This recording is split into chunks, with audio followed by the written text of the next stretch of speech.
Last క్లాస్లో మనం test tubes ఇంకా కొనికల్ ఫ్లాస్కుల గురించి ఏ విధంగా యూజ్ చేస్తాం, ఏ ఏ సైజులో ఉన్నాయో తెలుసుకున్నాం కదా. ఈ క్లాస్లో వచ్చేసి ఫస్ట్ బీకర్స్ అండి. ఈ బీకర్స్ వచ్చి కూడా డిఫరెంట్ సైజుల్లో ఉంటాయి. 25 ml నుంచి మనకు 2 లీటర్స్ వరకు ఇవి కూడా డిఫరెంట్ సైజులలో మనకి దొరుకుతూనే ఉంటాయి, యూజ్ చేస్తూనే ఉంటాము.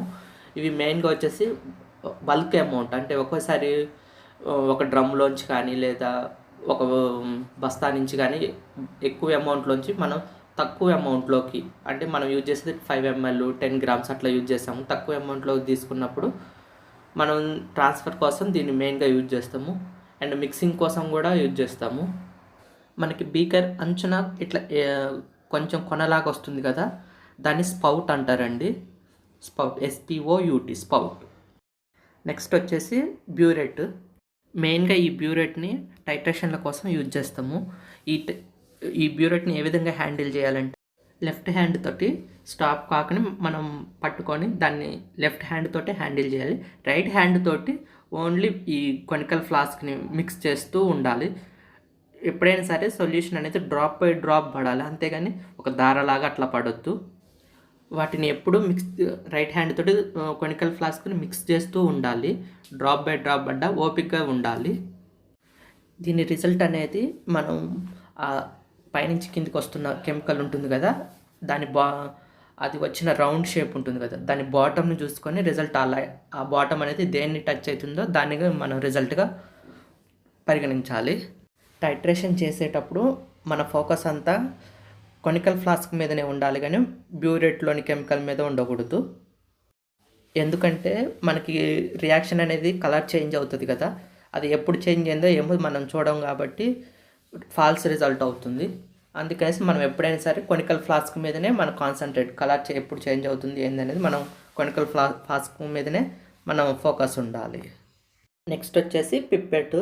ఈ పిప్పెట్ అనేది 1 ml నుంచి ఉంటాయి. 1 ml నుంచి మనం ల్యాబ్లో అయితే 10 ml వరకు చూస్తాము, కానీ ఫార్మాస్యూటికల్స్లలో మాత్రం 250 ml పిప్పెట్లు కూడా ఉంటాయి, పెద్దగా ఉంటాయి. వీటి రిజల్ట్ని కూడా సేమ్ మనం బ్యూరెట్లకు ఎట్లా చూస్తామో వీటికి కూడా అట్లాగే చూస్తాము. మనకి ఈ షేప్ వచ్చింది కదా, వాటిని కాంకేవ్ షేప్ అంటారు. పిప్పెట్లని ఎప్పుడైనా సరే ఇండెక్స్ ఫింగర్ తోటే క్లోజ్ చేయాలండి, అంటే చూపుడు వేలుతోటి. ఎందుకంటే కొద్దిమంది ఏమో బొటన వేలుతోటి క్లోజ్ చేస్తారు. బొటన వేలుతో క్లోజ్ చేసినప్పుడు మనం పిప్పెట్ని గట్టిగా ప్రెస్ చేసే ఛాన్స్ ఉంటుంది. సో అందుకనేసి ఇండెక్స్ ఫింగర్ తోటే చేయాలి. నెక్స్ట్ వచ్చేసి పెట్టి డిష్. ఇది మెయిన్ ఇంపార్టెంట్ అండి. మనం ఇంటర్లో కానీ ఎక్కడ చూడము, మనం మెడికల్ ఫీల్డ్లోకి వచ్చాక ఇది టచ్ అవుతుంది. దీన్ని మెయిన్గా మనం మైక్రోబయాలజీ డిపార్ట్మెంట్లోనే ఎక్కువగా యూజ్ చేస్తాము. ఏదైనా మైక్రో ఆర్గానిజం గ్రోత్ చేయాలనుకున్నప్పుడు మనం ఆ ప్రిపరేషన్లో దీన్ని యూజ్ చేస్తామన్నమాట. మనం ఇంకా ల్యాబ్లలో మెజరింగ్ గ్లాస్ వాడతామండి. ఇది అంటే యాసిడ్స్ అట్లాంటివి మౌత్ పిప్పిటింగ్ చేయలేము కదా, అట్లాంటప్పుడు మనం దాని ద్వారా యూజ్ చేస్తాము. ఇంకా వాచ్ గ్లాసు, ఇది కూడా డిఫరెంట్ సైజులలో ఉంటాయండి. దీన్ని మేము మామూలుగా దీన్ని కవర్ చేయడం కోసం లేదా స్మాల్ అమౌంట్ కెమికల్ తీసుకోవడం కోసం యూజ్ చేస్తుంటాము. నెక్స్ట్ వచ్చేసి స్లైడ్స్.